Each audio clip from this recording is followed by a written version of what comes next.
Oh, look at that. It's back to green. Go figure. Am I coming in clear? Fine? You sound fine. It's just we had a red square. And that usually means that whatever you're saying is not being picked up. And the moment the stream nearly died. Yep. Haven't had that in a while. Well, it's clearly an attack by Michael Bay. No, I'm kidding. No, so sorry about that, folks. Slight technical hiccup on this end.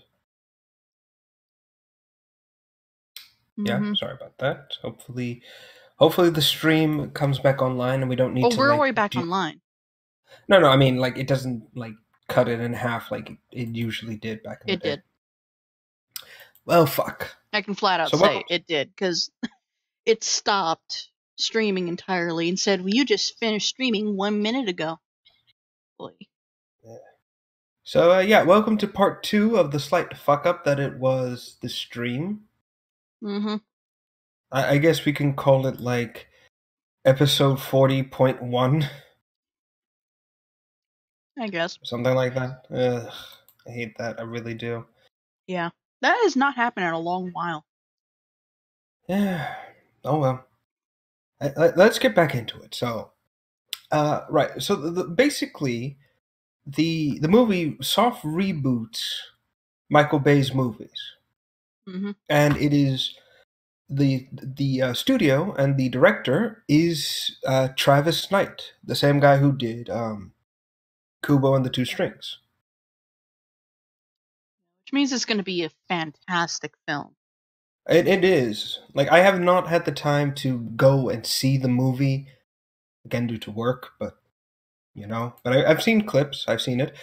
So, first and foremost, I need to say this. The movie's setting is in the 80s.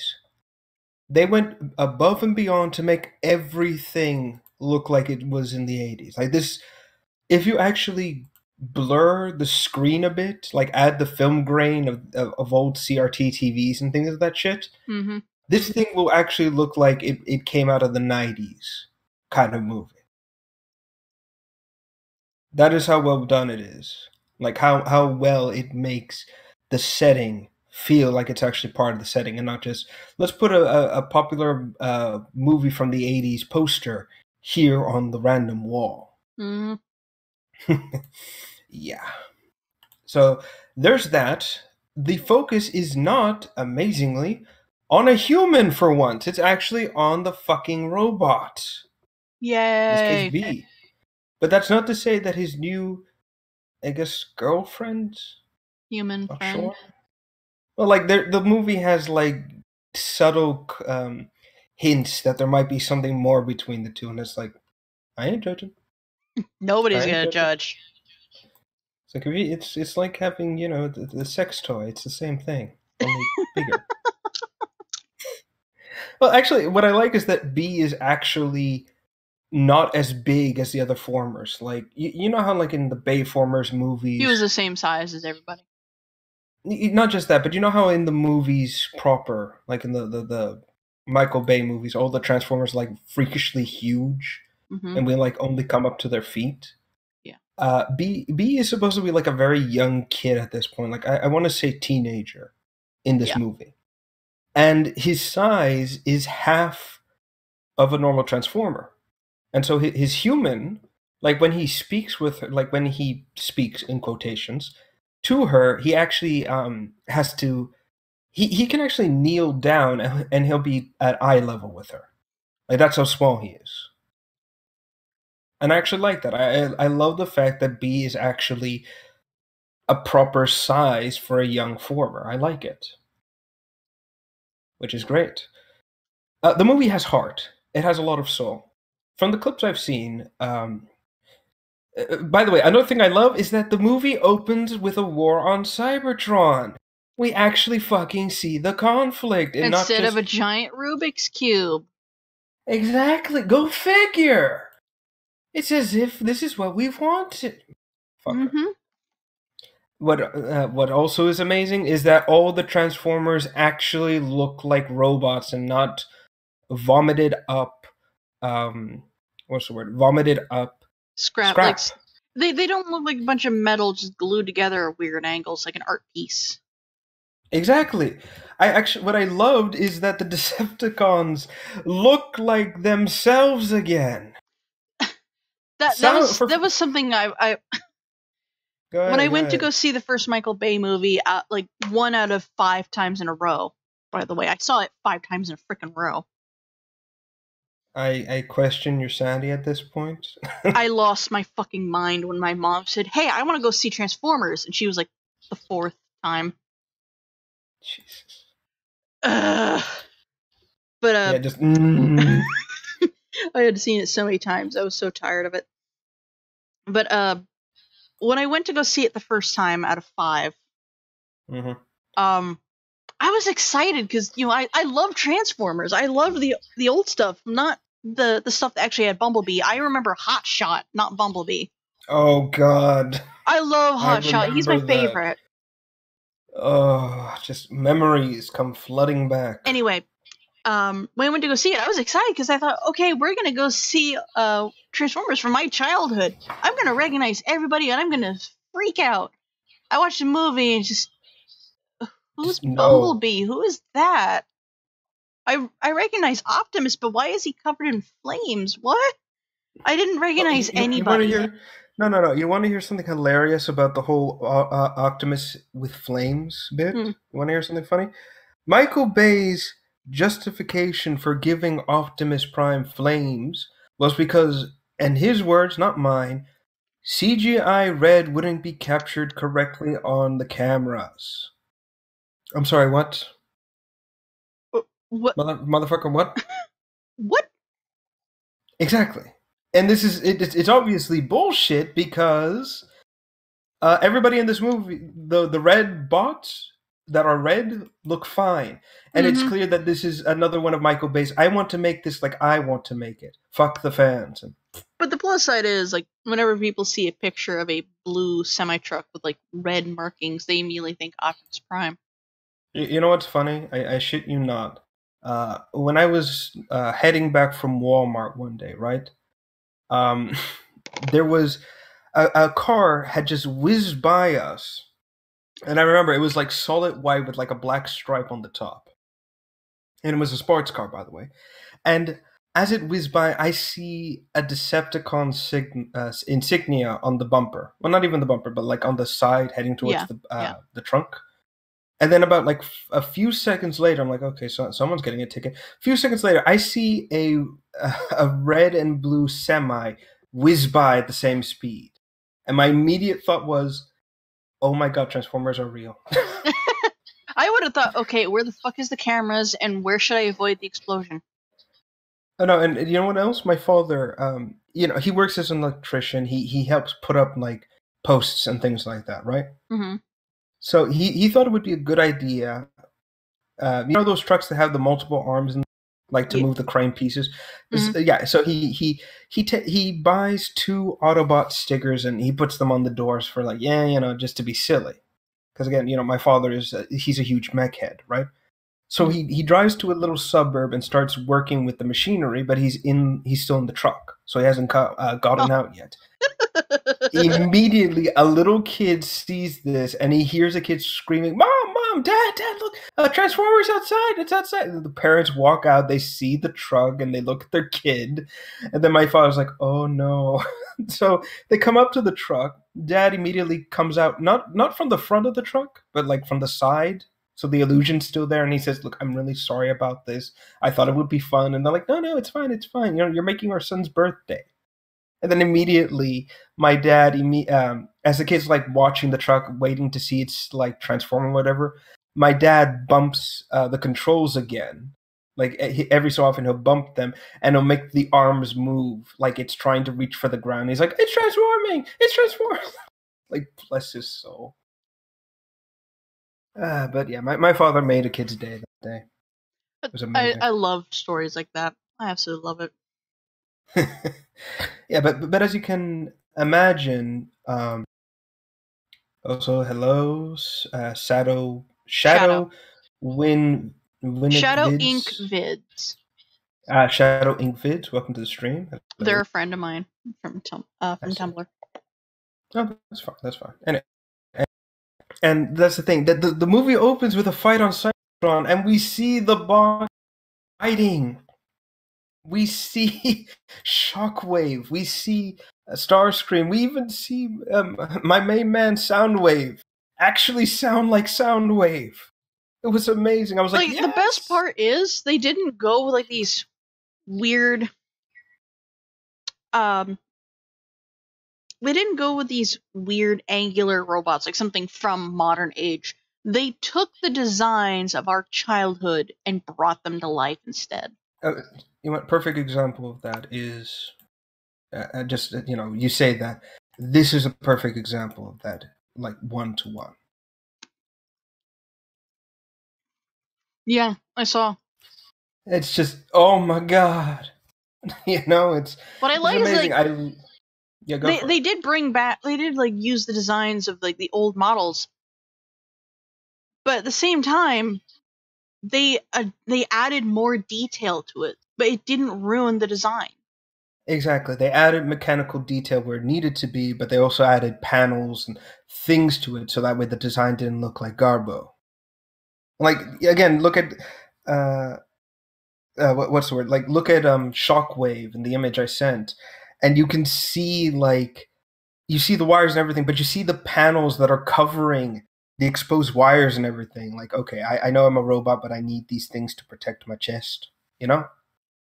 Like, another thing is that like the joints and like certain part, like especially like the midsection, you can see that there is still like wires and tubing in there, but there's still panels like it did in the original show. Because in the original show, it was quite literally blocks, and that was it.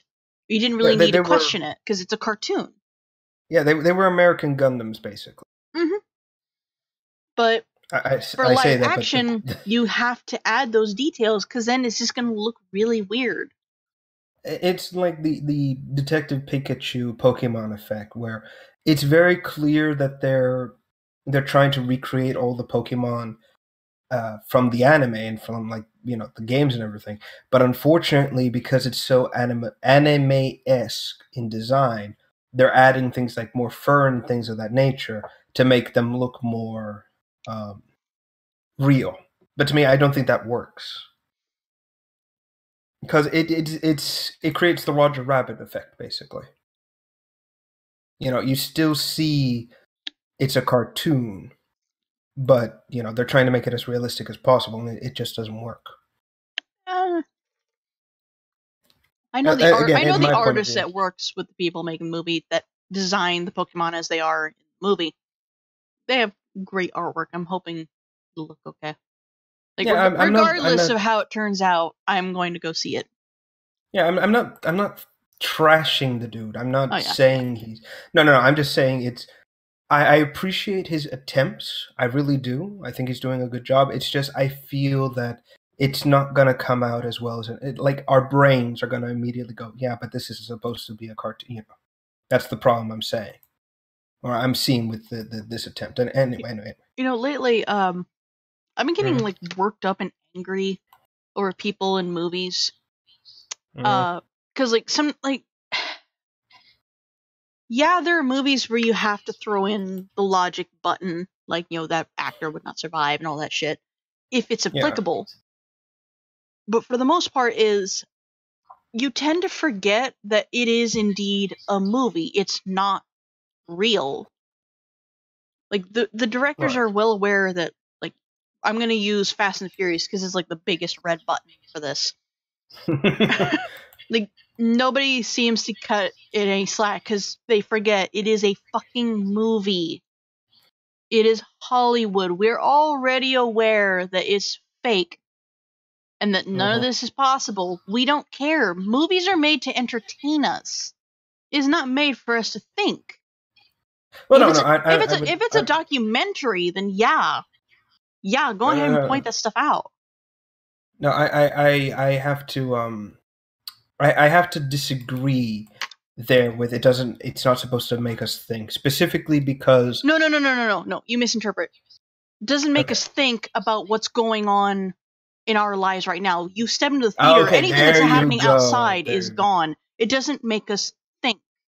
Okay, that just again to My clarify. analogies are weird. Yeah, basically, she's saying the movie is supposed to make you forget about reality and your troubles, and is supposed to entertain you and bring you to a fantasy world. Yeah. So you can escape the mundane. There you go. I actually have movies that I don't like watching anymore because I've had somebody sit next to me and point out that whatever is happening shouldn't happen because it'll kill the person. Godzilla 2014. I don't watch that movie anymore because I made the mistake of watching it with my mom. And here's why. My mom works at a nuclear reactor site. And throughout the entire movie, she is pointing out the protocol that the people in the movie are making that is not correct, and she won't shut the fuck up. Like, and this is also a problem with her with movies in general. She will not shut the hell up. Mm-hmm. I don't like watching movies anymore, especially with people. Especially with her, but I don't like watching 2014. I don't like watching Godzilla 1998, which sucks. I don't like watching Jurassic Park or Fast and the Furious, which really kills me. And for other reasons, I don't like watching Transformers because I don't care. Anymore, anyways. In general. Yeah. Well, not anymore. Not anymore. I still prefer Hot Shot. But But that's the thing. I think if you watched Bumblebee, you'd get that feeling of the first feeling you have when you watch Transformers, but actually it earns that warmth in your chest. Like, this is childhood. This is nostalgia made real. Exactly. They have finally done something that feels good, that brings back all those good memories. Like sitting in the living room eating Fruit Loops while watching Transformers. Funny you say sitting in the living room. For me, I lived in a trailer, so the living room took up most of the space. No. Well, that's the funny thing, because I'll bring this up then. For Bumblebee specifically, this movie has all right pacing. However, specifically, what makes this movie so worthwhile to people is specifically because Bumblebee. Basically, this is what I recall from like the clips I've seen. The reason why Bumblebee, well, actually, let me phrase this. Bumblebee arrives on Earth and fights Blitzwing, the Seeker. Mm-hmm. And during the fight, basically Blitzwing has tracked him, tracked him to Earth, and, tracks him to Earth and they fight. And during the fight, Blitzwing is specifically trying to interrogate him while fighting.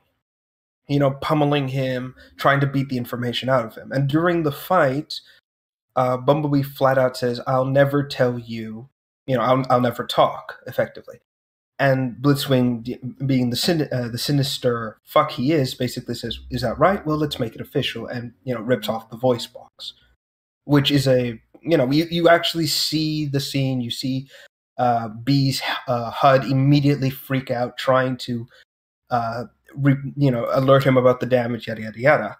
During the fight, of course, B does kill Blitzwing, but he's rendered unconscious, and his mind is basically like garbled, effectively. And that's why he sticks with this girl, because she finds out he's a Transformer. Her father works for like the secret military of the U.S., the Sector 7.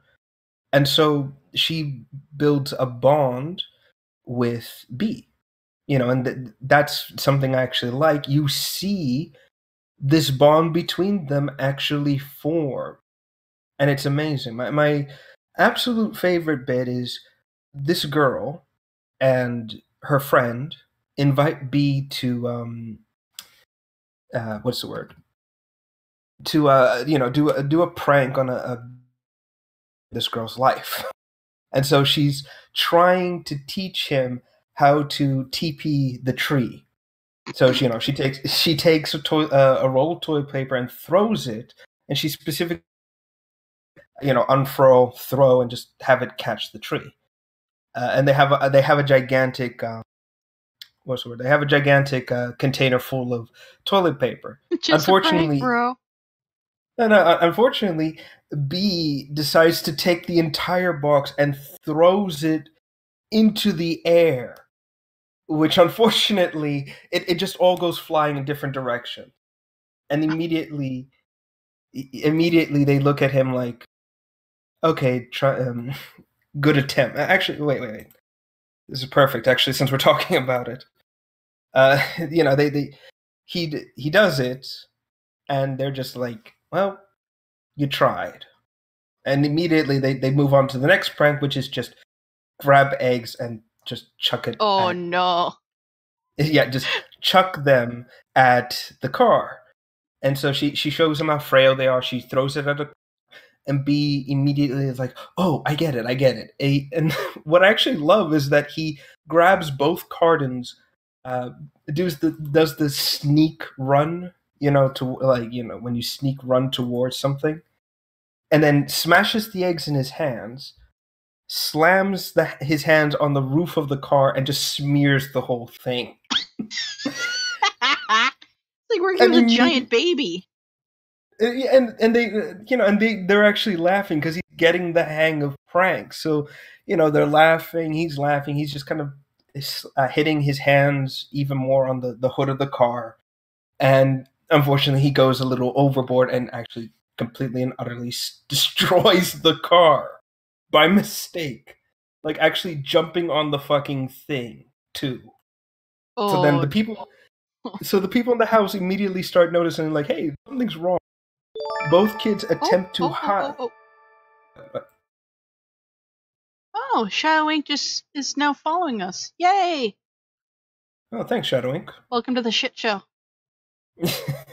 That's what I say every time. It's alright. So immediately he's, you know, the two kids try to hide, like, you know, they're hiding underneath the curve. And then she's like, B, hide. And he tries to hide behind the tree. Like, gets on all fours and tries to hide there. And they're like, okay, this isn't going to work.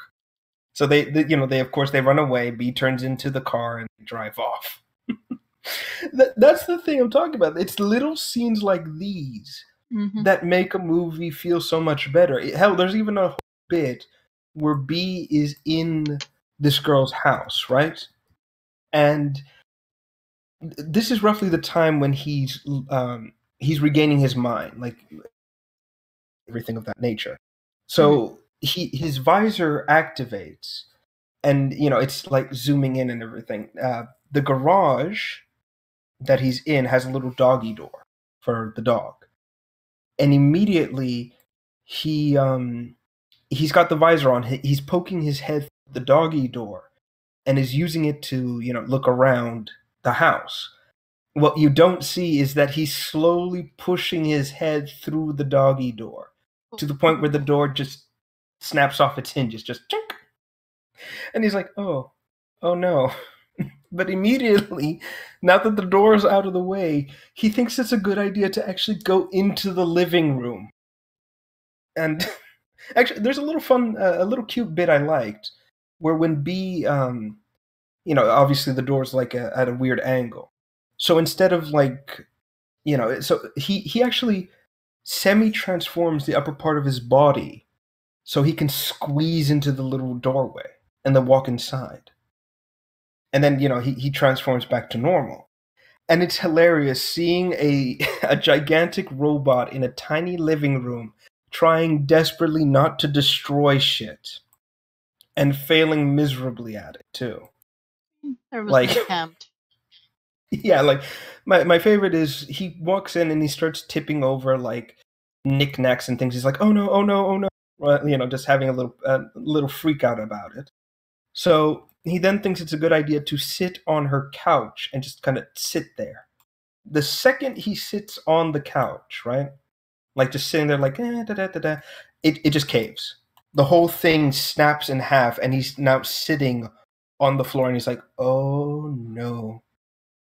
And he, even then he just starts exploring the rest of the house and then sees the coffee machine and proceeds to play with it. Like, it's one of those old coffee machines, you know, that have the clock on it. and like it would automatically serve coffee once it reaches a certain hour. So when he sees the coffee, he pulls the coffee pot out, accidentally drops the context onto the floor, and then proceeds to kind of play with the clock to learn. And the coffee automatically starts pouring out. In a fit of panic, he grabs the entire machine and yanks it out of the socket. And he looks at the cord like, what is this? Then he sees the power outlet and thinks it's a good idea to stick his finger in it. Oh no! He shocks himself. And this is actually something I like about the movie. It actually explains that when, you know, their lifeblood, Energon, right? Mm-hmm. Mm-hmm. In the movie, apparently, Energon can be turned into a more powerful super version if interacted with electricity. And you actually see his entire body glow a bright green before, you know, the short ends. And of course, eventually, when his human does return, she scolds him. He has a bit of a panic spiral, and then transforms back into the little car. And she even calls him out. It's like, great, nice shame spiral. He tries to transform and leave, but he just can't. So he half transforms into what I call the B. Oh god, what are those machines that we use? The ones with the wheels at the bottom. Moped. That's it. No, not moped. Oh, a Segway. Yeah, he turns into what I call B Segway. Like the upper body is robot, the lower body is just wheels. It's amazing. I loved it. Hell, he even has a little Iron Giant moment. You know, like you remember the movie, right? When the giant gets thinks the kid dies and he goes mental. Yeah. Eyes go red, bump gets fixed.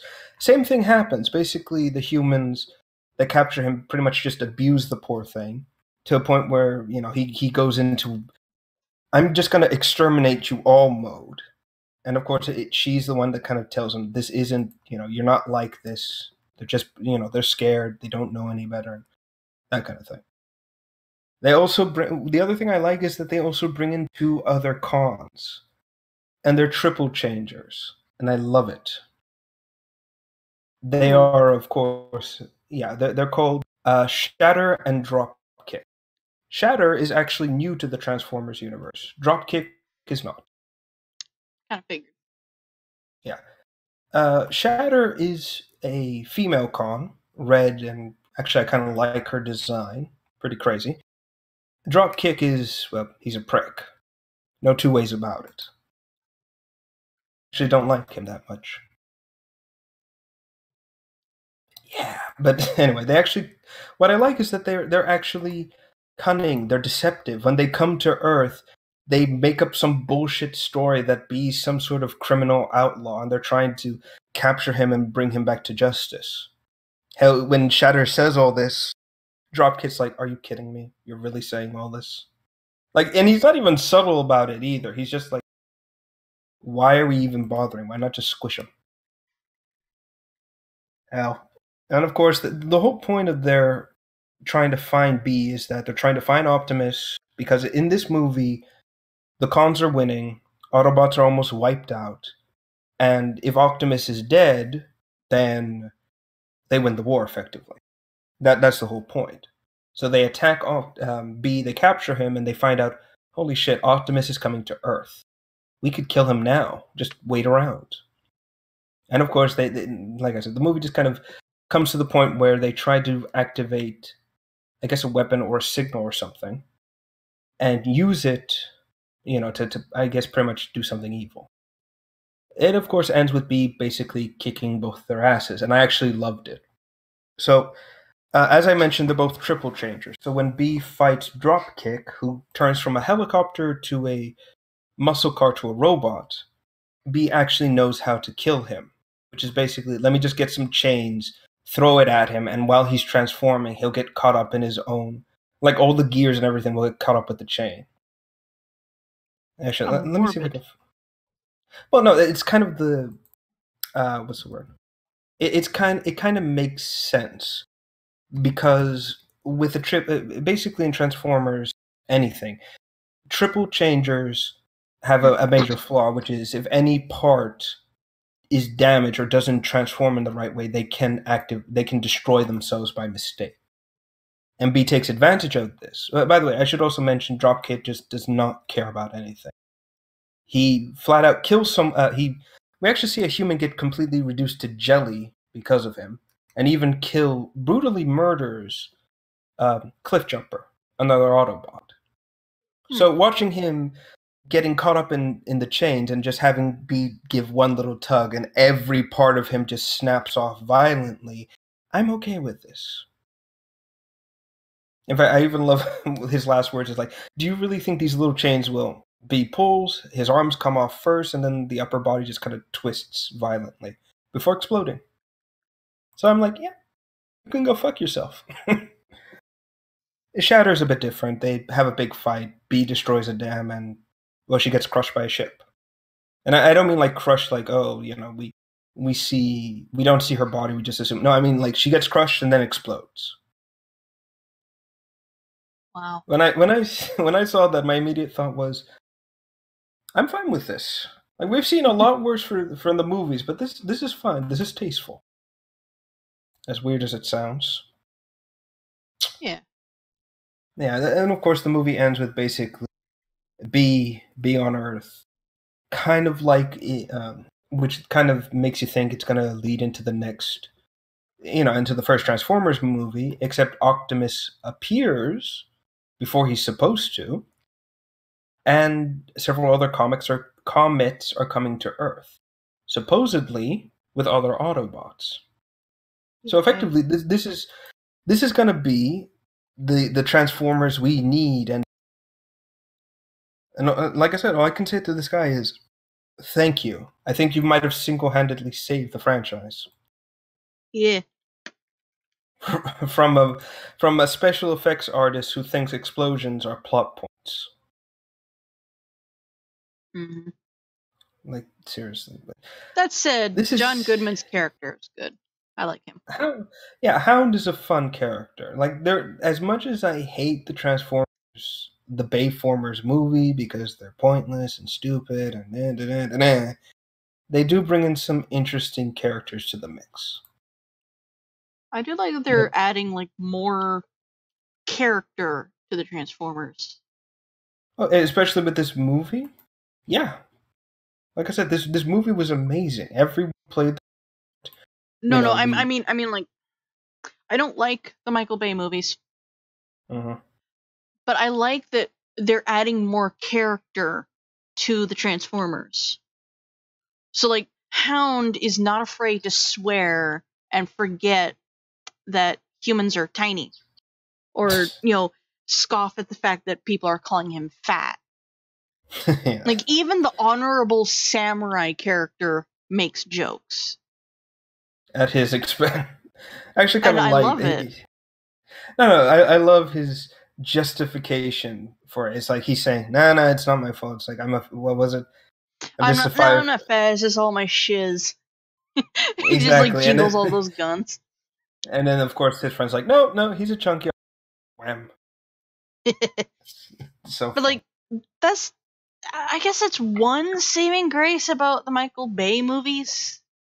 Like, with each movie, they add in a funny character, and it adds more personality to them.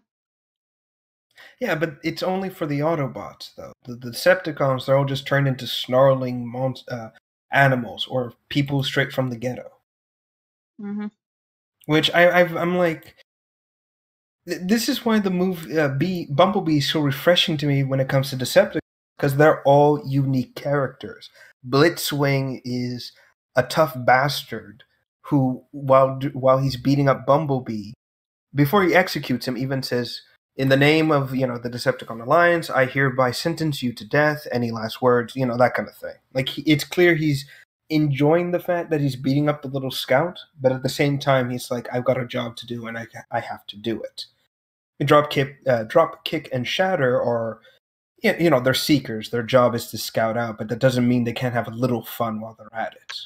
Another thing, like, The good thing about Bumblebee is that the Decepticons are not treated as ravenous animals that are just trying to hunt you down and get rid of you so they can take over.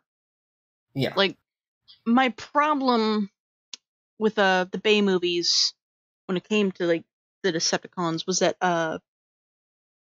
the only Decepticon that actually managed to have a little bit of sentience in the first movie was the tiny guy. But even then, he was crazy and pathetic. Hold on. Yeah, okay. See you, Shadow. Take care. Yeah, I can see the chat too. Oh, no, I'm just letting him know. I know. All right. And if you see this... hold on. If you see this, like, later... Sorry, I didn't see your question, but to answer your question, yeah, kind of Terminator 1 style. The crushing, I mean. Yeah. Continue. But, like, with Transformers 1, the Bay movie version, the tiny little guy is supposed to be one who infiltrates and all that shit, like, get the information, and yet, for a good portion of the movie, he's running around on all fours, snapping at people. Yeah, frenzy. Yeah. The only part of, like, the whole wild animal thing about the Decepticons I liked is when Megatron bursts through the floor. Because you can definitely see he's getting frustrated. Yeah. That's the thing about the Bayformer movies I don't particularly hate too much. And that is... some like, this is the thing that's always been in Transformers media, that the Decepticons have always had a sort of... They've employed animal-like allies to their ranks, you know. The Beasticons. For example, Predacons. Yeah, on occasion. I actually have a Spinosaurus Predacon toy upstairs. Oh, I still have it to this day. Fair enough. Well, no, I mean more... It isn't Predacon, like, you know, for example, the Soundwaves cassettes, for example. You know, they're clearly designed to look like animals. They don't always act like them. Some of them can speak. Some of them have sentiency. So when it came to that, I wasn't too bothered with some of them acting more like animals. My problem kind of sparked when they didn't blur the line between sentient too much. You know, for example, the scenes... A perfect example is Barricade. When he's gotten face to face with Sam in that scene, he slams his hand and speaks in a very, you know, demented, almost feral way. But he's talking perfect English and is asking, "Hey, are you this user? Where are the glasses? Yada yada yada." That's not an issue. The problem, you know, that's fine. The problem was when the other cons began making their appearances at the latter point of the first movie. Any semblance that these are thinking individual creatures that aren't animals just went out the window, effectively. Except for, say, Blackout. Kinda. Like, I mean, there's go ahead.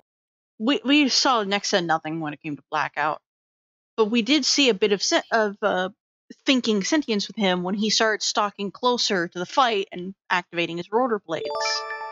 Oh boy, Exactly. what update now? And Blinding Headshot is now following... Sorry, Bling Headshot is now following us. Welcome to the shit show. Welcome, Bling Headshot. Yeah. But, like, that and when he attacks the military base in the beginning, those are the only times we ever see, like, his character actually having character to him. Other than that, he's just there. And that's it. Yeah, when he first appears, he's true to his name. He's causing a blackout. Mm-hmm. That's what I like. But then later, as the second movie of Transformers kind of came in, Revenge of the Fallen, all the Decepticons acted more and more like animals. Yeah, you know, and it was so odd. A perfect example of it is when the cons come to the bottom of the ocean, and that the objective part, I was thinking of that the entire time. When they get to the bottom of the ocean and they see Megatron, you know, the little doctor's deployed, and when he says, we need parts, kill the little one. The little one, instead of saying, wait, stop, or whatever, just lets out, cries, not even like screams or anything, more like the cries of an animal getting ripped to pieces. That, and like when they're actually tearing them apart, they act like octopus. Like, I saw that part, I thought, oh my gosh, they're mimicking an octopus now. Exactly. They're just ripping pieces off and just chucking them to the side. And when the fight in Cairo happens, you've got Devastator, for example. Where's the sentience with that thing? It's just a mindless brute with eating testicles. Sand. With testicles, yes. Just eating sand. That is probably like the biggest example as to why those movies were weird. Just, I mean, I get the joke. They had the idea of adding that. I get the joke. It's just no, time and place for everything. There's a time and place for everything. This is not it. This belongs on a porn site. Exactly. And like I said, all the cons just fail to capture what a Decepticon is. They're just, it looks like someone built robots based off of alien animals and gave them humanoid forms. That's what it feels like to me. That's what it looks like too. And then when we come into the third movie, my God, Dark of the Moon, that problem is taken to the extreme. And I mean it. Like, for example, that version, Shockwave. That just looks, the giant eye, the cannon. That just looks, to me, hell, even when he, quote unquote, speaks, it sounds so animal-like, and not in a good way. It just seems like he's a beast, again, with sentiency. And all the Decepticons, the military cons that come to the final battle, they all act like animals. There is a scene when they're coming out from the moon, right? They're all waking up. There's a scene where the camera follows a con that wakes up and turns to like run to the ship that's coming up. When he's running, he stops running on both legs and slowly starts to run on all fours, and then leaps into the crater like like a leopard would. Yeah. As if I jump into the air, I land on the ship kind of thing. And this is what bothers me. It's like, if you want to, that's fine, but they have to be unique to the animal aesthetic. It just can't be. It doesn't make sense for a robot that was like a sports car 5 minutes ago to suddenly start running around barking like a dog. That's it. Exactly. There had to be a distinction between beast formers, Predacons in this case, and regular Decepticons. And the fact of the matter is, the movies do not do this correctly. They just slap a bunch of metal together and make them act like beasts and animals. Megatron snarling and roaring in certain instances. Starscream letting out barking noises like that. That was another thing I noticed about like the first film. When all the Decepticons reunite with Megatron, we see Starscream actually stalks around him like a tiger has just found like its prey, or at the very least, a tiger is circling potential danger. Mm-hmm. All in all, it just doesn't work. To me, I think Michael Bay should have just bit the bullet and said, these aren't the Decepticons we know, and just given us a reason why they're like this. Maybe say they're an offshoot of Transformers, whose minds are more animalistic. Their desire is to hunt, consume, and destroy entire worlds. That's what it should have been. And I guarantee you, no one would have had this problem if that was the case. In fact, I'm pretty sure a lot of people would be all right with this. Hell, another example of the very clear, desperate, what's the word? Another example of the, what's the word? Of the disconnect between Autobot and Decepticon is in the case. Perfect example, when Sam is seeing the images in his head, no one can read them because it's some sort of like old Cybertronian whatever. and the only one who can read it is another Decepticon. And that's what has convinced me to no end that the Decepticons aren't part of the same species. There's some sort of offshoot animal-like creature that exists. Yeah. Well, one, I find all that really bullshit, because in the first movie, Optimus can read it perfectly through the glasses. Uh-huh. But I think the Decepticons are not only like an offshoot of Cybertronian, they're a type that has been twisted and lost their freaking minds. Because I've actually noticed this with people. When a person like is pushed to the edge, they will act like an animal. They will snarl, they'll drool, they'll lash out. They'll do things that is not normal to being a human. Right. It's especially seen when you have somebody who has been heavily affected by rabies. Right. And I think the Decepticons are similar.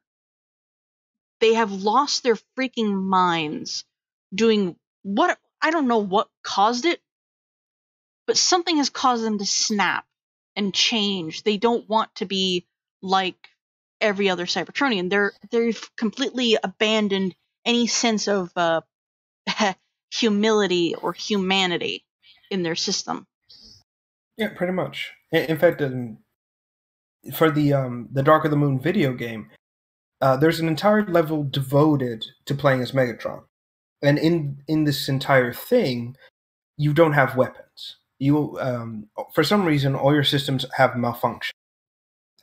It's supposed to like imply that this is shortly after the second movie, where Megatron's just completely been fucked up.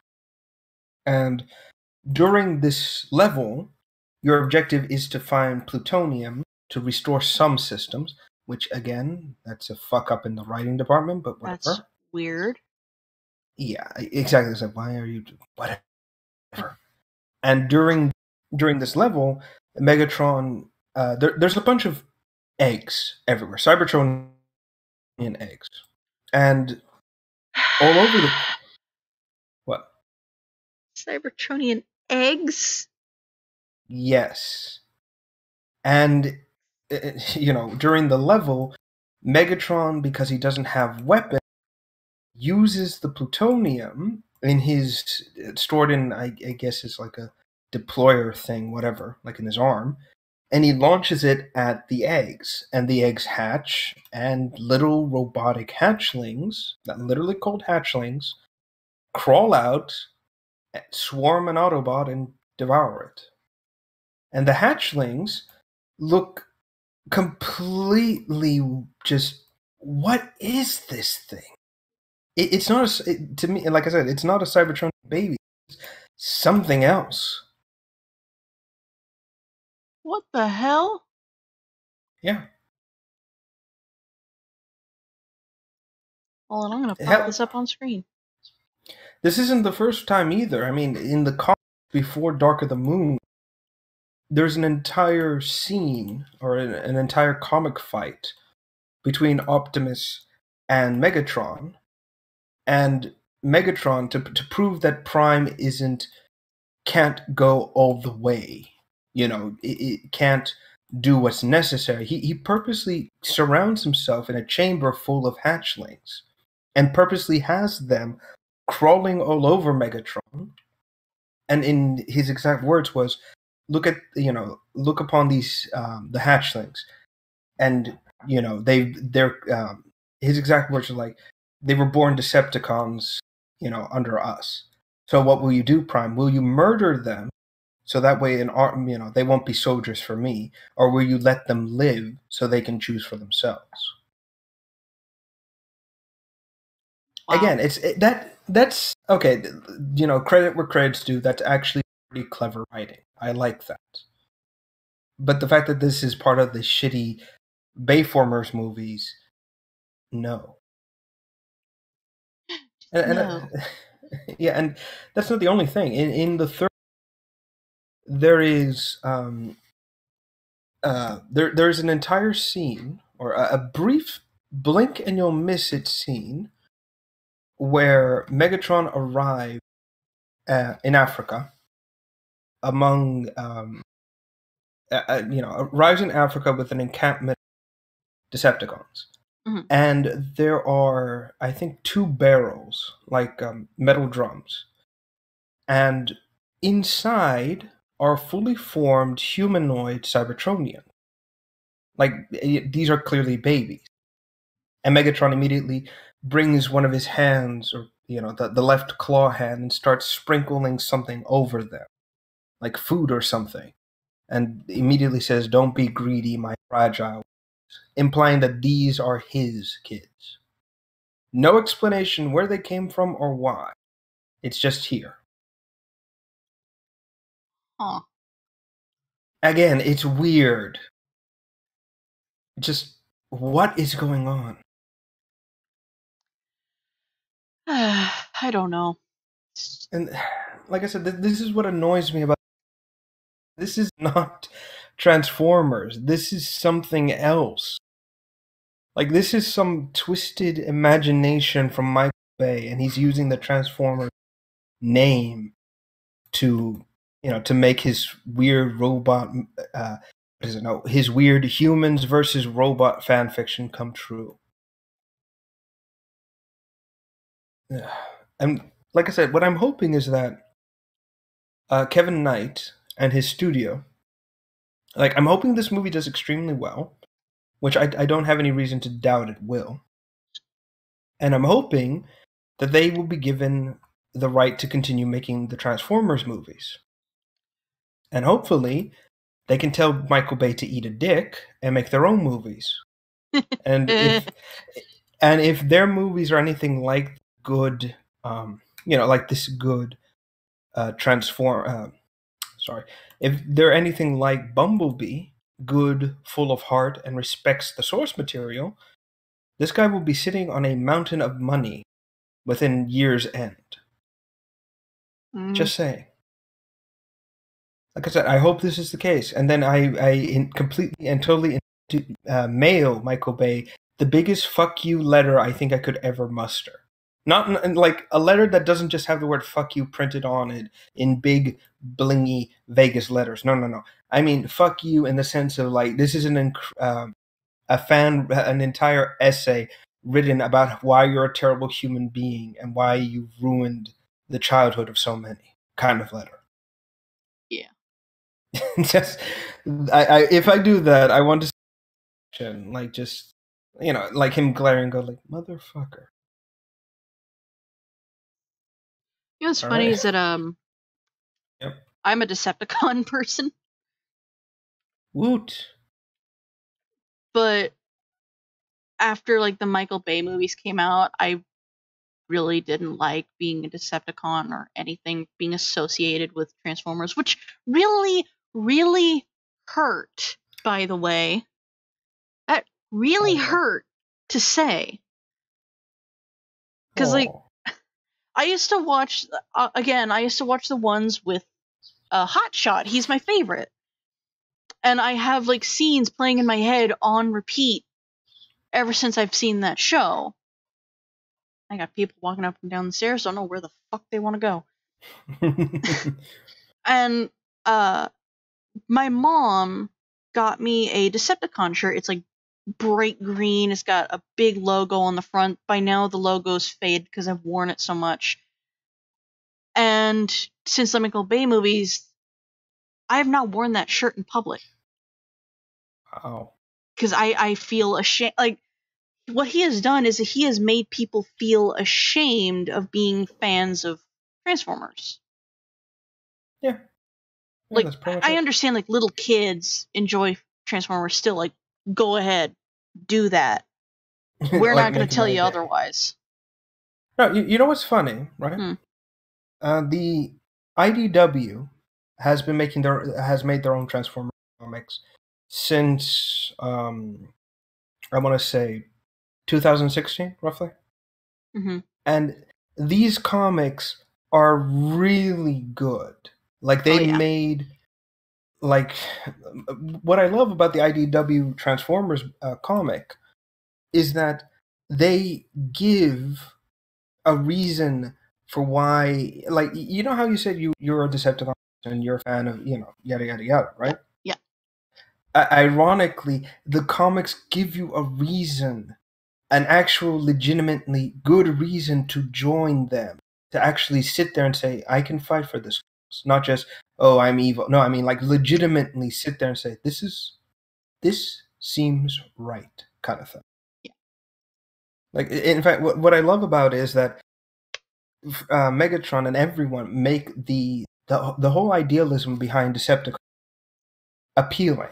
Like, it's clearly meant to be, a group who have been abused, now taking up power, but for the right reasons. And it's interesting to see how Megatron went from a miner to a revolutionary who wanted to do things through a peaceful approach, to being forced into becoming a warlord, effectively. And then after the war's over, after realizing the errors of his rule, effectively, when the war's done, and he's kind of seen how his ideals were twisted and turned, not even like turned against him, but more like how his ideals have warped and become something he's, ashamed of being a part of. Seeing him revert, basically he's old, and he realizes that he's wasted his life effectively starting a war that probably could have been done or didn't even have to happen. Like, I highly recommend you read those comics. Mm-hmm. That's how good they are. Like, my favorite Transformers series was the one that introduced, like, that planet filled with Predacons. Oh, Energon? But I don't know. It's just like a planet covered in dinosaur animal Transformers, and the main bad guy there was a 3-headed dragon. Yeah, I think it was Energon. I do remember there was like a character in it that was so old that all of his transforming, like, he was clockwork. He was made of clockwork. Oh yeah, it is Energon. Yeah, that's it. That one was my favorite, and I loved it because I had that image still up the entire time. Yeah. I loved it because the Decepticons were funny. They had a lot of character to them. The Autobots were funny. Sort of. They were a little bit more serious, but still, it was all so funny, and it I guess, like, to be cheesy, it really brightened up your day if you were having a bad one. I especially like the human characters. Like, they were fine. One of the scenes that pops up in my head over and over again is where one of the human characters, I think this is still Energon, I'm not so sure anymore, where one of the human characters brings up a hologram of Megatron in front of one of the Decepticons, and he actually manages to impersonate his voice through the hologram and tells the Decepticon to say that you are a stinky butthead, just insult himself. And the guy's like halfway through the phrase before he realizes, wait a minute, and he turns around, seeing the guy is right there. I love that show so much. Yeah, for me, the IDW comic Lost Light specifically, it captures that feeling too. I mean, like we covered, the whole point of Lost Light is it's a crew that becomes a family. And, during the entire comic, you actually grow to care about everyone, really. You actually feel a sense of tension of, please don't let this character die, or please, let them have a good resolution. And that's something I've, not seen in Transformers often, where they actually make you feel for a character that isn't human, but, in a good way. I mean, to this day, Transformers for quite a while, by the way. Yeah, well, to kind of wrap it up, I was going to say, to this day, I still like Whirl, the crazy one-eyed robot helicopter death. Like, he is one-to-one. Like, what would happen, like, with me if my sense of humor was cranked up to 11 and it was just pure, I'm going to take your head off kind of comedy. Yeah. And, man, but yeah. So basically, basically to summarize, Fuck you, Michael Bay.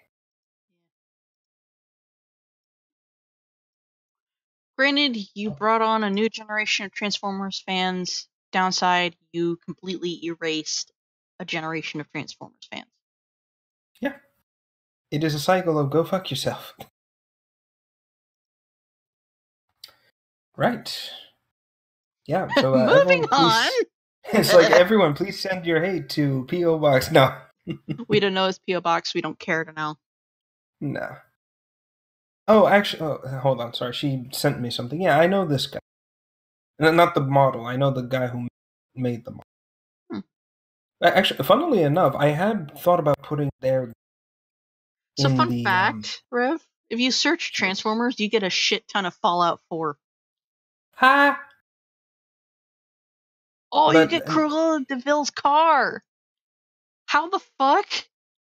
I don't know. No, what I was gonna say is like I intend these guys group, the pyromancers, on our topics just to talk about the group itself. Like they don't do anything. They haven't done anything wrong or bad or anything. No, I'm just talking in general. Like talk about them. They're worth speak about. And hopefully we can actually set up some sort of like line of communication. Mm-hmm. Whatever. Anyway, moving on to Metroid Prime 4. Woot. There's not really much to say there for me. No, I'm sad because. Oh, excuse me. I'm a bit on the sad side because, I am a Metroid fan. I love, the series. I love what they've, set out to make. And the fact that this, the game's been not canceled, just scrapped, and is being like restarted from scratch, kind of makes me sad. It really does. Mm-hmm. I mean, but at the same time, I'm kind of fine with it too. Because usually, whenever a project gets scrapped and is being reworked on, that's good because it means like they're really going at it and making sure this thing isn't rushed out and gets ruined by overhype or whatever, which I'm fine with. That's why and the fact that they're still working on it, haven't canceled it outright, again fills me with the hope and determination of all this stuff. Honestly, if sorry, like I said, the Metroid series, at least the Prime series, doesn't has been nothing but good game after good game after game, and there's no reason to assume that the next one won't be terrible. And the fact that this scratching and rebooting of the project is happening again kind of tells you, yeah, they want this to keep going, Mm-hmm. which I'm looking forward to. I'm hoping that according to some sources, they're going to with Metro Prime 3, that one was supposed to have you hunting bounties, since Samus is a bounty hunter. It's kind of her job. But the Japanese office is like, no, we can't have her. I'm hoping that this time we actually get a chance to hunt people, like actually bounty hunting. That would be fun. Yeah, she is a bounty hunter. She only ever goes after this one creature. This one space pterodactyl and his crew of merry fuckwits. For some odd reason. No, like I said, it's a cultural parent. In Japanese, bounty hunter is a different associative job. Like it's implied to be. It's like Mass Effect Spectres, basically someone who's been given authority above the law to pursue someone for the under orders of the government, basically, or the government that employs them. So I understand what they mean by this case, and Samus does kind of show that, but at the same time, we are talking about the game is more popular here in Western markets, who have a different definition of the word bounty hunter. Yeah. So again, it's like we're not trying to piss on the Japanese and their views of what a bounty hunter is, but at the same time, it's kind of like you do realize, people over here have a different definition.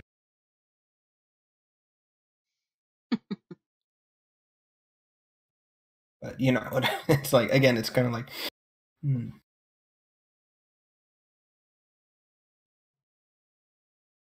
But again, like I said, it's like, oh well. Yeah. Again, a quick cover of what's happening. And now I think a lot of people will be interested in sorry. Sorry. Something that a lot of people would be interested on, and that is Pyre of the Gods. Now, have you heard of this? I've heard the name, never seen it. Pyre of the Gods is a recently created, I say creative, it's more of a recently released indie-based game. But it's basically Shadow of the Colossus. Ooh. Except I think it's more clearly based on Norse mythology, or up north. Oh, sorry, I misspelled. Pyre. How could I have done that? Again, they have a different spelling for it. It's like Praey. So, the actual way of saying pyre, but whatever. So, yeah. Oh, sorry. For the gods, not of. Mistake. So, basically, the game is extremely similar to Shadow of the Colossus, where the objective is you come to a temple and it has barriers. You can't get through these barriers until you kill massive, and I mean absolutely massive creatures before progressing. Unfortunately, unlike Shadow of the Colossus, however, this game only has 4 bosses. Oh. But again, this is kind of an indie group, so it's not too, it's not too disappointing, all things considering. The protagonist is clearly, well, it's not the same protagonist from Shadow of the Colossus. It's a different character, a female, who, yes, phone, thank you, is effectively, just like Wanderer, the protagonist from the other game, your objective is to hunt these massive, brutish creatures. However, unlike Shadow of the Colossus, where the creatures are kind of like semi-organic with like stone on them, these creatures are more clearly constructed from dead things, remains, and brought back to life somehow. Ugh. Crazy, isn't it? Well, that's, again, it's weird because these show signs that there are made, but also living, but have also been dead for a very long time. Like, we're talking frozen in the earth and just recently excavated out of it. Like, hold on. Yeah, and just like the game, you have to climb up on the colossi. Or I don't even know what these things are called, actually. Ooh, what the hell? Yeah, exactly. This thing shouldn't be moving at all, but it is. It's alive somehow. Why is this thing moving? Necromancy. Yeah, necromancy. Fair enough. So the 4 bosses are this weird goat skeleton thing, a boar, a bird, and some sort of cave troll. Just out of nowhere, a troll. Okay. Kind of, basically, yeah. But all 4 of these creatures have, like I said, they're consistent design. However, unlike Shadow of the Colossus, where you use a sword and pierce the weak points, they have devices along the body. And what you're supposed to do is climb the body, reach for one of these devices, pull it out, and then push it back in, like a piston. And after you've done that, unlike Shadow of the Colossus, where you have to stab it once or twice, I think, before the light goes out, and you have to move to the next one. This one, it's more to do with you have to do this 3 times per each, and then you kill it. That's basically what I've kind of figured. The dog is barking upstairs. No, I can like partially hear it, but not by much. Yeah, now I can hear it. For some poor thing. But yeah, of course, as you can imagine, that's the main fighting with these creatures. However, I don't know much more of the story. It's not very clear from what I've seen. I think the objective is you kill the four guardians, I guess we could call it that. Then you go to to the temple proper, where there's a giant lake full of, or a basin full of, and I guess you become a god or something. Again, it's not very clear. They go again. Mm. Again, it's like it's clear they're taking inspiration from you don't need to take inspiration from every the frustrating as hell Yeah. story as well. Not even frustrating, I mean confusing story as well, you know? It's like there's no you could give us a brief not even a brief explanation, but this is what you're doing kind of thing. Just saying.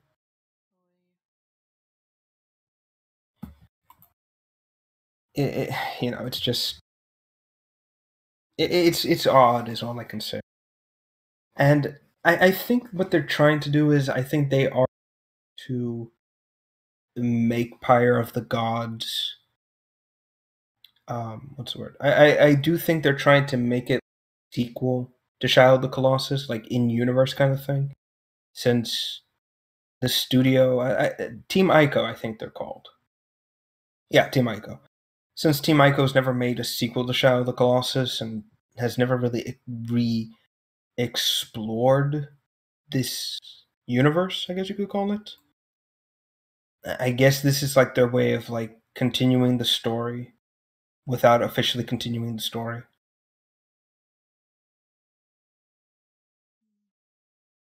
Yeah.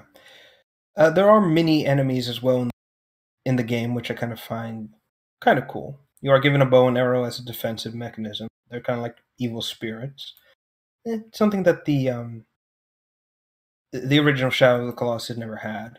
You know, little enemies to help to fight as you get closer. But yeah, Almost like a Shadow of the yeah, Colossus is like one giant boss fight. pretty much. This game is more focused on exploring, dealing with smaller foes, and then killing the aforementioned Colossus. To be honest, if this is like, you know, quote unquote, the sequel to Shadow of the Colossus, at least in like for the fandom, I don't find it too much of a big issue personally. I mean, let's face it, Shadow of the Colossus proper didn't really have much to go on. All we know is that your objective is deal with Dark God, kill Titan creatures, become vessel of Dark God, get trapped, get turned into baby, girlfriend now raises you. And then that's where the story just kind of ended. I mean, most people just assume that the Ico story is like supposed to be, what's the word? You know, Ico is supposed to be like the continuation of Shadow. I don't know. I don't think so, anyways. Yeah. Yeah. Let's see. I think that covers everything. Like I said, there really isn't much to talk about when it comes to. Well, there isn't much to talk about when it Pyre of the Gods, both because it's too new and because it takes too much inspiration from Shadow of the Colossus. Yeah. You have to I.e., wait and it's see what happens. yeah, just wait for a bunch of people to start, you know, creating theories, and eventually someone's going to get it right. Not game theory. Fuck that guy. You know, just you. He's a prick. All right. Uh,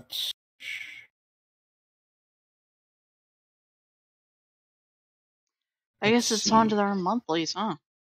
Yeah. Unless you need to go. No, it's all right. We can cover the monthlies again.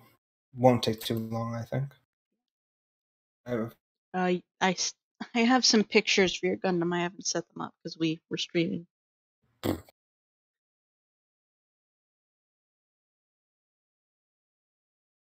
Pardon? Because we were in the middle of streaming, I couldn't set up the pictures for your Gundam. Oh, I got it. Well, I have the pictures, just I haven't been able to set them up. Okay. Do you want to go first or me? Again, you can go first as always. It gives me time to, plan this out on my end. All right. So every month we do one of these monthly things. He picks a Gundam, I pick a Pokemon. Yeet. And again, like with the Pokemon, we don't really go by what will be great for a fighting team because we're not that clever. So we're going with like Pokemon that would be great for practical use, like real world uses that actually make sense, like if there was a pet. And this month it is Generation 4 normal type, which I still find very weird. And this month is Chatbot, the little parrot that looks like a music note. I could not find any regular shiny pictures, so I'm having to use somebody's artwork. They are on DeviantArt. Let me go get their name real quick. Right. Chatot is a mimic Pokemon. It's very much a parrot. They can mimic human speech. But the weird part about it, and this is actually in its description for some weird reason, is that it has a human tongue. Pardon? Hold on. The artist name is XZekrom101X on DeviantArt.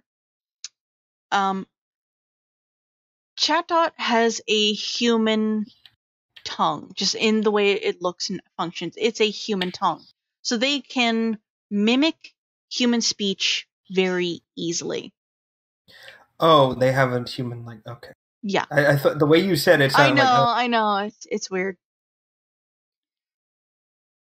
The only thing is, like, most people when they have a parrot, they try and teach it how to make really funny noises. Like there's that budgie that can sound exactly like R2D2 and even color like R2D2. Mm-hmm. And there's a gray parrot that when you touch it with when you touch its tummy, it makes a squeaky toy noise. Yeah, I love that bird. There's also that post going around where a gray parrot talked to the Alexa and made a full shopping list of strictly berries. Yeah, Petra. I know her. That one. But there's a post on Tumblr about Pokemon that helps people with special needs. And that is the biggest reason why we went with Chatot over everything else. Okay. Chatot can mimic human speech. It can speak very fluently. It can mimic sounds. So let's say you have a person who has a speech impediment, somebody who stutters or has a bit of a dyslexia issue. Pair them with a Chatot and they'll be able to teach them how to read very easily. A lot easier than normal. Because you have this bird replicating all the words that this person is trying to say, but they're saying it correctly and helping them pronounce it. Yes. Not only that, for I guess like a bit of a darker reason, like usually we have videos and audio stuff to do this, but you could in theory have a Chatot that can speak as a person that you've lost, that they've heard speak. Oh. That's like a dark thing to think of, like a dark idea. It's just like my brain's going a mile a minute. No, funny you bring that up because in the Ace Attorney games, that actually happens. A bird. Oh god, a bird can. Oh god. Well, basically, in the movie, because I've never played a movie, Phoenix or writer, whatever the main protagonist's Phoenix, right? name is. Yeah, Phoenix is trying to identify a homeless man who is trying to put his friend to prison, basically. And what happens is that they need his name, and it's clear that the bird was his wife's bird, and it's entirely, the birds overheard her call him by name, so he's trying to get it to talk, but it just won't do it. And then immediately when he gives up, the bird says the guy's name exactly like his wife would, and it's horrifying to see. Whoa! Somebody dropped something. Yes, I heard that. It's like, and die.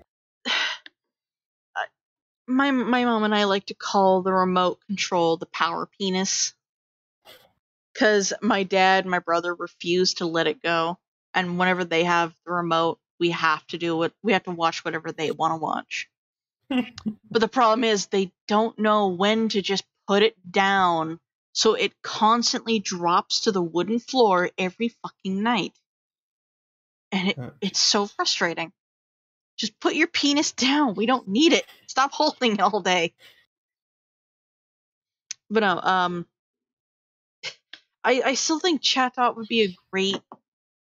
Thank you, remote sliding across the floor. I still think ChatDot would be like great for those with like special needs, or people who are struggling to read or to speak. Like, not only that, Bill actually had a great suggestion that ChatDot would be great for somebody who is indeed mute. You could teach the bird how to speak, like how to actually say certain phrases, and I guess it will say it for the person, depending on like the gesture they give. What? I said, yeah, that would work. But again, when he made that suggestion, I thought, oh no, it's going to be that parrot that ordered a bunch of berries. Petra, why do you have such an odd shopping list? berries. Oh, actually, no. Funnily enough, Petra is actually not obsessed with berries, but she's obsessed with peanuts. Like, flat out. Whenever, for example, by the way, she's an incredibly smart bird, too. Like, more so than usual. And when her owner asks, Petra, what would you like for Christmas? She immediately looks at her and then says, what peanut?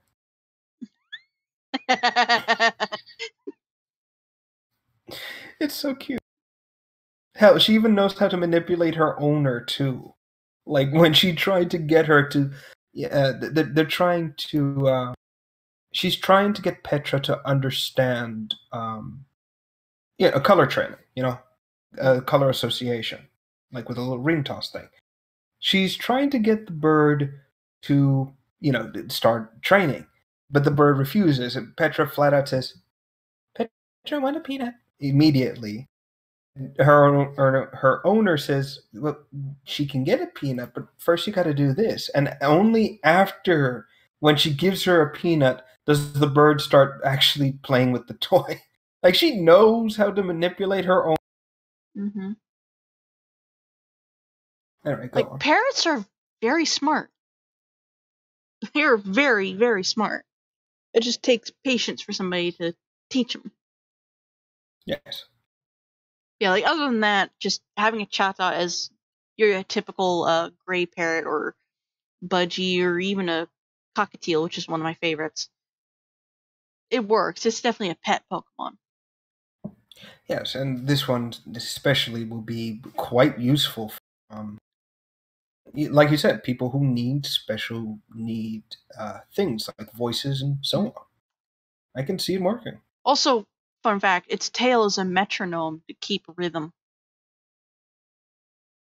So that would, like, let's say like the special needs person also, like, they're good at playing piano. They struggle to talk, but they're great at playing piano. This bird can help with that too. Just wiggle its butt. Pretty much, or help someone keep their attention going. That too, yeah. Like, you hear the tail, listen to the tail. Clack, clack, clack, clack. It can learn and speak human words. If they gather, they all learn the same saying. One of my favorite Pokemon Pokemon series, other than the realistic Pokemon series, is the Pokemon Shame. Really? The Pokemon Shame one, where there's that big craze where people would put a piece of paper in front of their animal that says, I did this, and it's shaming their pet. Yes, yes. So there's one of a Chatot that says, I taught other Chatot how to swear. And he's so happy about it. He's so proud. It's me. Yeah. But, yeah, actually, Chatot is definitely a Pokemon that would be helpful for, special needs people. Actually, here's an interesting thought. You know when a flock of birds are separated, right? You know what happens? Yeah. They start screaming like crazy.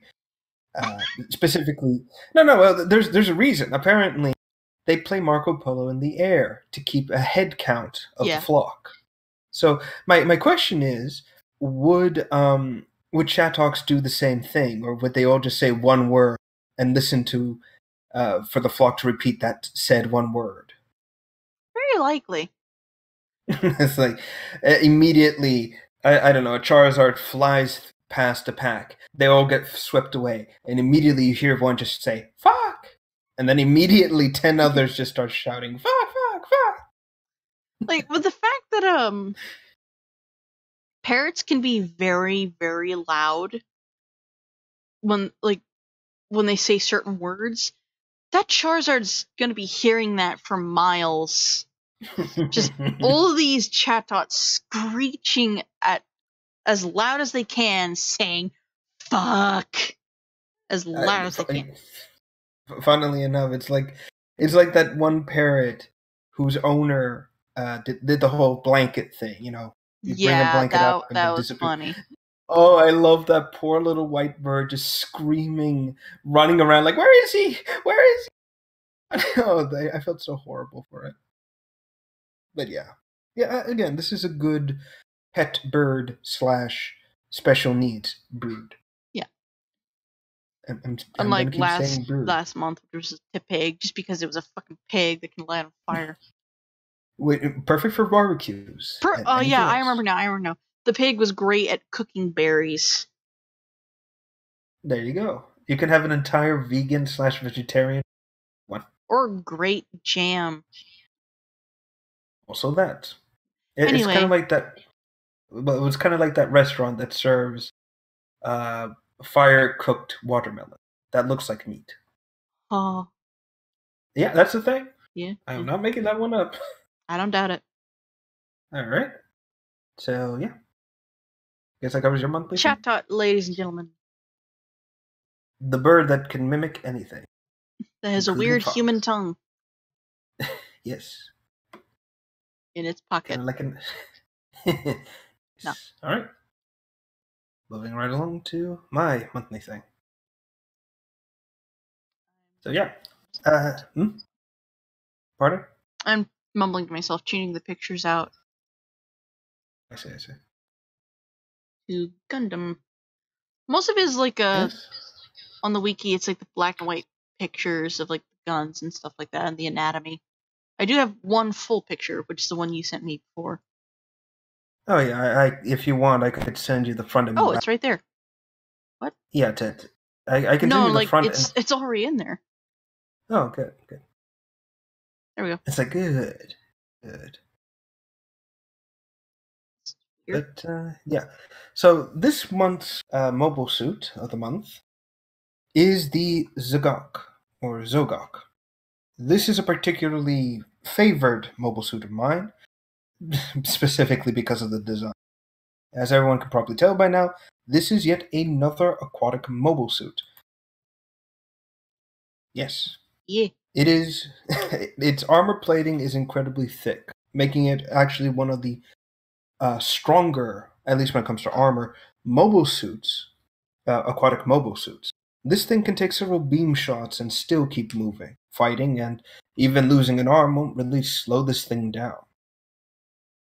So yes, we will go into its history first, as always.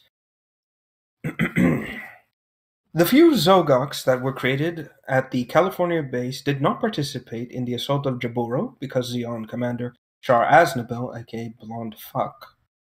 Yeah, is it clear I don't like him, by the way? Yep. It's like, discovered a secret entrance to the subterranean base and launched the attack much earlier than originally planned. After the 1 Year War ended, a few Zogoks eventually wound up in the hands of civilians and can be seen in the series Mobile Suit Double Zeta. During Universal Century 0096, at least one Zogok was used by the Xeon remnants during the assault on Torrington Base. This unit was heavily damaged in a battle with damaged in battle by the RX-160S Berliant Custom. It retreated, and after a AMS-129Z Zulu took its heat sword to combat the Berliant. This particular unit is presumed to have escaped and or was destroyed. Now moving on to its weapon. Its weapons include the following: the boomerang cutter, the blades on its head. 10 boomerang-shaped blades are mounted in the Zogok. The blades are launched at high velocity to serve as a mid-range weapon. The power of these weapons is sufficient to moderately damage the armor of mobile suits that are 10 years newer. Impressive. The extendable hand, also, it has the world's greatest punching fist, effectively. The extendable hand of the Zogok unique feature is a unique feature and main close quarters combat weapon. The telescopic arms main could crush through most armor with its sheer power, additional force, and length to the attack. A critical factor for melee-oriented mobile suits. We see often with most aquatic mobile suits. They don't really use traditional projectile weapons, instead using their hands or claws to do that, rather than any traditional weapon. It also had 2 Sturmfausts, which of course we've seen, typically mounted on its back or lower waistline. Now, there's also some, and again I preface this by some, that use the BR-87A beam rifle, the same beam rifle used by the Marasai. The beam rifle is powered by a rechargeable energy cap and capable of firing concentrated megaparticles. A shot can damage any ordinary armor that has not specially treated to resist beam attack. During the events of the Mobile Suit Gundam Unicorn, the Noble Shroud, a Xeon Remnant Zogok unit was armed with a beam rifle, which resembled the aforementioned model, and used by a Marasai. Now onto the suit itself and overall how I view it. The Zogok is a particularly interesting mobile suit, and personally one of the few aquatic mobile suits I actually do find interesting. It's capable of fighting mobile suits much stronger than itself, and has proven itself capable of not only eliminating and a few others, but is also capable of holding its own against, hell, maybe even Gundam-class mobile suits. Since this is a civilian-oriented mobile suit as well, there's very little in the need of, There's very little in the way of training for this particular mobile. Much like how the Dale mobile suit is also used by civilians on occasion, this one I feel would be a good, I guess, shore defense mobile suit if you're an island nation, like yours truly is from. Other than that, it was manufactured by the MIP corporate company. Let's see. And, of course, it was first deployed during and last seen in 0096. Other than that, this mobile suit has very little in the way of history.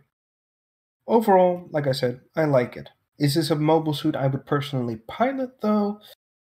No, not really. Despite the fact that it's a pretty beefy tank and one that you could probably use to defend yourself and, hell, maybe even pummel someone to death, I do feel like there are other aquatic mobiles that are better than the Zogok, despite my praises of it. Right?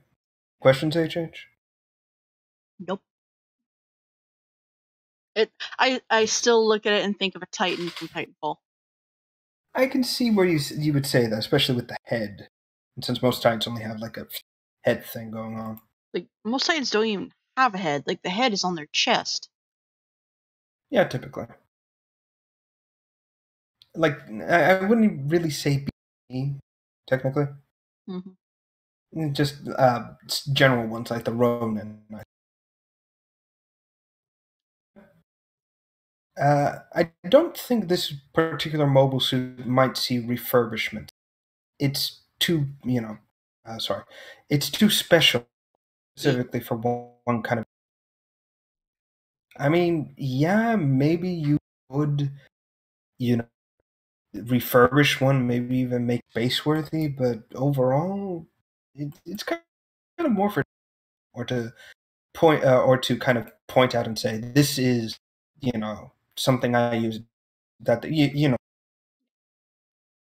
You're cutting out a heavily, so symbol of I power. can't understand what you're saying. Oh, sorry, that was my. I said that this mobile suit is more like it's more for decoration or kind of like a symbol of power, like to make a statement. But that's about it. Like I said, What I find amusing is it has ahead. 2 assholes. Oh yeah, thrusters. Nope, those are. Well, That's its ass. I again, it makes sense given that this thing is meant to be, used deep underwater. You do need breaching power to get out of that kind of situation, especially if the hull's damaged. Yeah. Yeah, overall, that's about it. All right. Phone. And they drop something else. It's like, and there goes the penis again. No, this time it was somebody's shoe. And there goes someone's shoe. All right, I think that covers everything for left for random talk tonight. Is there anything else we need to cover or say? Other than my usual spiel, we need to decide who we're going to host over on Twitch. Oh, we're doing hosts? Yeah, like every time we end the stream, I host somebody. Like, usually it's Lycan. Sometimes it's Durnavir. Or even Buff Pro, who is Cinnamon Toast Ken's friend. I see. I guess Durnavir playing Dark Souls 3 wouldn't hurt. A little rage, someone else's rage. I'm actually looking at it in the background. He's in, I guess it's like the sewers or the catacombs. Is those guys with the branding iron that you have to fight and the giant baby things? Oh, the prison. Yeah.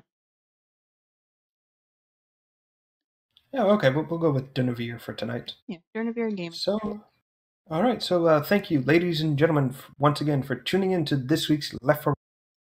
Like always, HH has a few keywords to speak with all of you before the show tunes out, and we will be trying once again to get the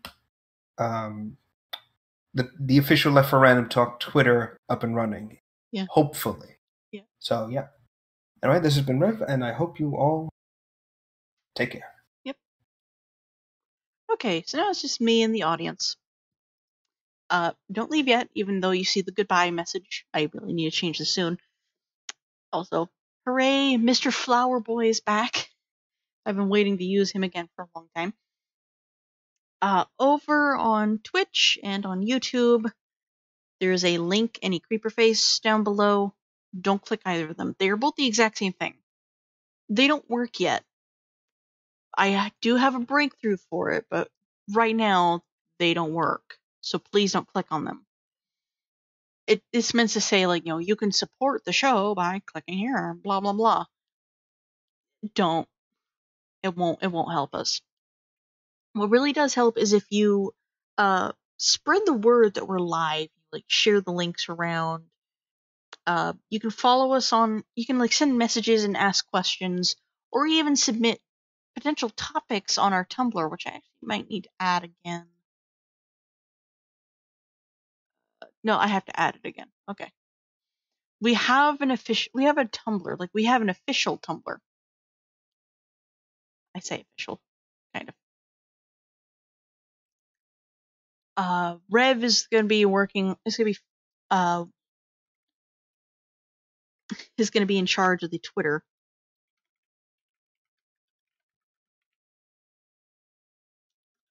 You can put that there. There we go.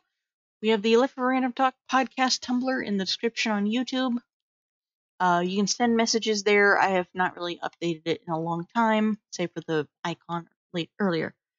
On Twitch, we are going to be hosting Dernivere Gaming. He's a good friend of ours. He's actually in our Discord group. As far as I'm concerned, he's really funny.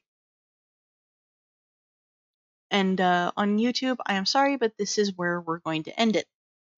Thank you guys so much for joining us. Thank you for all those who have followed the streams. We will see you guys next Thursday. We stream this every Thursday at 2 p.m. Or at least try to. I forgot today. And there might actually be a stream on Saturday, potentially on Sunday. Sorry, not Saturday. There will be a stream on Sunday, potentially a stream on Saturday and Monday. We will see.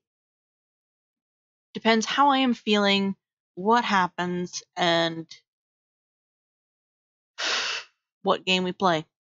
But yeah, thank you guys so much for watching. See you all later.